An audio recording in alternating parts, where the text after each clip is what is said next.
The second sign that you might have low testosterone is having a low amount of muscle mass and a higher amount of body fat, especially in the more womanly areas. So of course, low muscle and higher fat is just due to your training and your diet. But certainly, let's say if you've been doing the right things, if you've been going to the gym and you've been training kind of hard, not perfect, of course not, but you've been putting in some work, and then you come home and you've been eating higher protein and you've been researching, you've been watching the videos on fitness and everything. And so you've been putting in some work and you don't see any like major results for a while. Like for example, there's guys out there that have been going to the gym at least 3 times a week, actually like training pretty hard. Like you'll see them in the gym, they're grunting as they hit the weights. They're kind of doing progressive overload, and of course they're not perfect, but they still look skinny fat 2 years in. And this of course comes down to multiple reasons, not just low testosterone. One of the big reasons why someone might go to the gym for 2 years and look relatively the same is that they haven't bulked their body weight enough. The first year that you want to gain muscle, you're going to the gym consistently. You can build, like bodybuilders say, on average, like roughly 10 pounds of muscle mass. And of course, that's very different. Some guys could be able to build like 15 pounds, 20 pounds. Some guys maybe only like 5. But to build that muscle, it needs to come from somewhere. It needs to come from like an anabolic state inside of your body. And the biggest, most consistent anabolic state that you can have is just a calorie surplus. That means that if you're watching this right now and you're thinking, yeah, I probably have low testosterone because my body doesn't look that different and I've been going to the gym for 6 months. What I'd ask you is, how much do you weigh right now compared to how much you did weigh when you first started? If, for example, you're saying that you've been training pretty hard, you're dieting like pretty good, and you step on the scale and it isn't really that different from what you started with. Let's say you started 6 months ago at 160 pounds on the scale, and right now you're 159. You're probably not going to look that much different because you're pretty much the same weight. And then there's the guys who don't even weigh themselves at all, so they don't even have this metric like that. That could be you. You could be watching this thinking, yeah, I've not even gotten any bigger, but like you don't even know how much you weigh to begin with. You need some data to track. What I'd like to see before you self-diagnose yourself with low testosterone is that you step on the scale and you actually see a number that's like at least 20 pounds higher than what you used to be after your first year of training. So if you stepped on the scale on the first day of your training and you were 160 pounds, then at the end of 12 months, if you stepped on the scale and you were 180, I'd say that's a fairly like pretty much perfect bulk. It's not like ultra lean, and of course you will gain some fat, but it's like you should be okay with that in your first year of training. It's like just pack on the muscle. You've got noob gains, just eat a lot and just go to the gym, man. You'll make a lot of progress. But a lot of guys don't do that. So if that's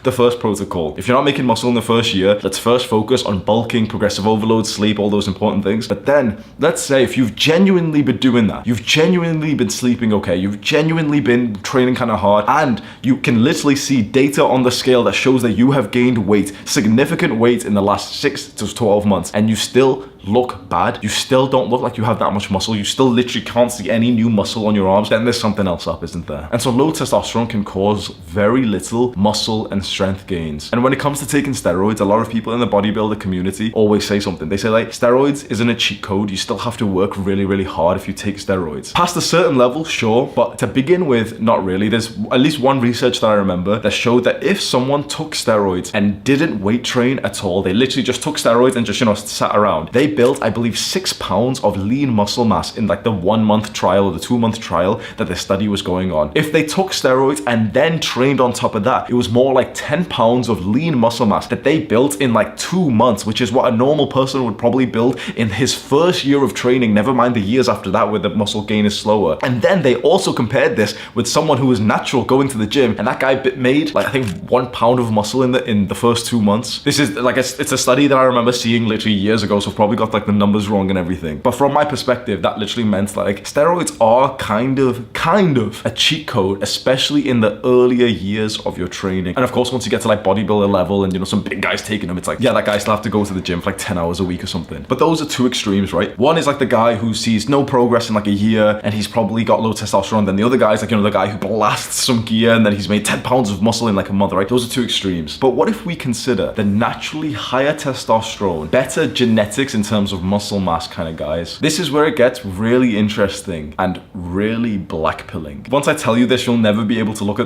at men the same way, right? This only accounts for guys who don't really go to the gym that much, right? If there's a guy who probably goes to the gym 6 times a week, resistance training, it's like we can't look at him for what I'm about to say. But specifically for the guys that that don't really go to the gym that much, have a look at their builds. Literally just physically look at the size of them and you will see such a drastic difference, which is down to pretty much 2 things. It's just genetics and testosterone, you will see such a huge difference, bro. There are people out there that have a six-pack and pecs literally just naturally without even going to the gym. This is such like a blackpilling moment. My best friend in university, Levi, he's from Kenya, and he wasn't like big, I remember he stepped on my scale once. He was 140 pounds and he was 5'8", something like that. Quite kind of short, right? And I was 6'1" and I was like 160. And his physique, his body composition looked better than mine. Now, of course, he was shorter and he had very different genetics and probably testosterone and everything. But then I remember we started going to the gym together. By the time I got into university and I was good friends with this guy, I had been like 3 years of like, yeah, eat, sleep, lift, repeat, like that was the main thing in my mind. And yeah, of course, I did so many things wrong. My sleep wasn't great. I was drinking quite a lot, but like, so was he. And my training was okay, whatever. Just, I wasn't perfect at all, right? But 3 years of like dedication and everything, right? I swear, this guy went to the gym for around 2 to 3 months and looked better than me, significantly better than me. And his weights that he was using in the gym weren't that far. So I remember we did this like, this high rep competition with bench press, 20 kg plate either side. We only had a Smith machine in our gym, which isn't ideal. We just put a 20 kg plate. We just saw how many reps we could bust out on this Smith machine. And I remember I got like pretty much double his, but I had been training for so much longer. And when we took our shirts off, he literally began to look way better and more muscular than me. And then also there was another friend of ours who was a flatmate of mine. And he was one of those naturally, like, he didn't go to the gym or anything. He didn't have an amazing body composition, but he was naturally just kind of like a bigger build guy. He was like 6'1", 6'2", a little bit taller than me, I think, so about 6'2", and maybe like 170 pounds, 180 pounds. Not lean, not fat, 15% body fat, like to drink beer and stuff. And sometimes he'd come into the gym because he knew I'd be in there, and he'd just talk to me about something like, oh, lad, oh, this happened today, and oh, are you coming out later? He'd just around whilst I was in the gym, we'd talk. He'd been to the gym like 20 times before in his life. He'd grab the 20 kg dumbbells, and his form wasn't perfect, but he'd hit it well. Sometimes I'd be on the Smith machine, like, benching with 20 kg plate and then a 10 kg plate, going for like 8 reps or something, and I'd stand up and he'll literally just sit on it, no warm up, no stretch, no nothing, bust out like 5 pretty good reps. Bro, I swear to God, these guys weren't taking gear. They weren't secretly training or dieting or anything. I lived with the guy. I knew him like really well. It's just the genetic difference, and I think testosterone also plays a role in this. Some guys, you can literally just look and like smell the testosterone coming from him. You can literally just look at some guys and think, me, like that's a Neanderthal over there, bro. He's got 4-digit testosterone. And then there's you, and you got like fat titties, gynecomastia. I'm looking at myself in the camera, but I'm talking about myself, man. I got gyno. And so this is what I meant about the second part of this section, that a sign of low testosterone is not just about muscle mass, but it's also about fat gain, like higher fat gain, but also, very unfortunately, that if you've got low testosterone, you seem to develop fat in womanly areas, specifically your hips, your lower stomach, and your chest. Doesn't really look like a chest for most guys. Most guys' chests look like breasts. And we can laugh about this, oh yeah, man boobs and stuff, but like this, honestly, it gets horrible. So I grew up with a medical condition called gynecomastia. There's different, like,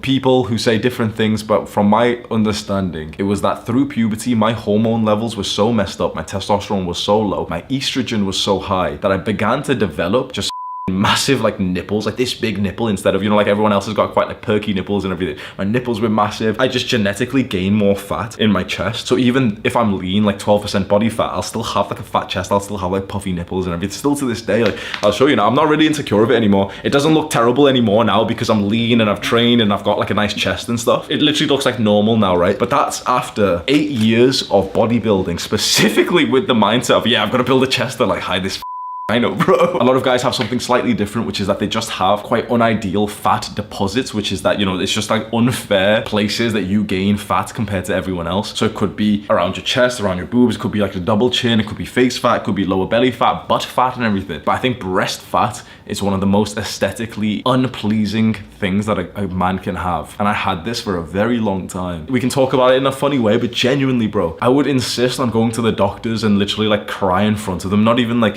purposely. I would just genuinely cry. I'd wear like a vest underneath all of my shirts to try and press down my nipples, and I genuinely was so insecure. I used to have thoughts, I was going through puberty, age 16, 17, 18, seeing my friends start to get laid and everything. I used to have thoughts, if a girl tried to like get sexual with me, I actually literally wouldn't let her because I was so embarrassed about what I looked like underneath my shirt. It was genuinely a very dark period of my life. I don't really have that anymore because, you know, I've done 8 years of, or whatever, however long of bodybuilding now. I think I look pretty good, and so I am fairly confident with my body. But for a very, very long time, it was horrible to have this. And from my understanding, it does come from low testosterone. Because think about how many guys are turning, you know, 15, having a terrible diet, testosterone and all their hormones have been messed up from all this stuff around us. You know, there's talks of BPA in plastics can mess up testosterone, but then that's been disproven in terms of like plastic bottles aren't that bad for you. But we know that BPA, this like weird product, this thing, we know that that is actually really bad for your hormones, and that no one's really talking about plastic bottles anymore. But now we understand that receipts, you know, when you buy something in the store and the cashier drills it in, gives you the receipt, we understand that those receipts have an absolute disgusting level of BPA. We're touching that on our fingers, touching it. Maybe you're touching your afterwards, maybe you're putting the receipt like I did this, bro, and this is maybe a coincidence, this is maybe a conspiracy theory, but I just want to know, right? I used to grab the receipt, put it in my wallet, and a lot of guys do this, right? A lot of guys put their receipt in their wallet, right? Put the wallet in my left pocket, and I'm pretty sure a lot of guys put their wallet in their left pocket. And then a varicocele started to develop. I literally had a medical condition where the veins on the left side of my ball started to like tangle and inflame, and suddenly I had like a big clump of veins that I needed to just recently have surgery to remove. It is a coincidence that it was on the left side, and that's where I kept the BPA receipts for literally a while, isn't it? Most men actually, if they do develop a varicocele, it's kind of common to have like this clump of veins in your nutsack. Most men develop it on the left side. And just my conspiracy theory is just like, I'm pretty sure most men put their phone on the right side and wallet with BPA loaded receipts on the left. And that's just like BPA, right? It's still like, you know, okay, that's some random one thing. Okay, just don't touch the receipt. But then there's even more. When you look at the world around us, I don't think we can just leave it to like, you know, the real world stuff of like, yeah, you know, there's this chemical and this. When you look at the pressure of men being told to not really act like men anymore. When you see this channel here is being labeled as toxic masculinity, you know, we were just in the Times newspaper on an article written about Andrew Tate, the misery that men like him and us have caused. We have caused misery. This is what literally people from the real world think of us. We have caused misery. We are misogynists. They write about us as if we are totally evil. We're sat here almost in tears talking about gynecomastia and varicocele, and this is seen as toxic masculinity. They see pictures of my Instagram where there's like me and a kid and he's got like a bloodied up nose, or me and like a kid and we've just sparred each other, and they think that's toxic, that me and like a 15-year-old have just had a boxing match together. There is a war on masculinity, and therefore there is a war on testosterone.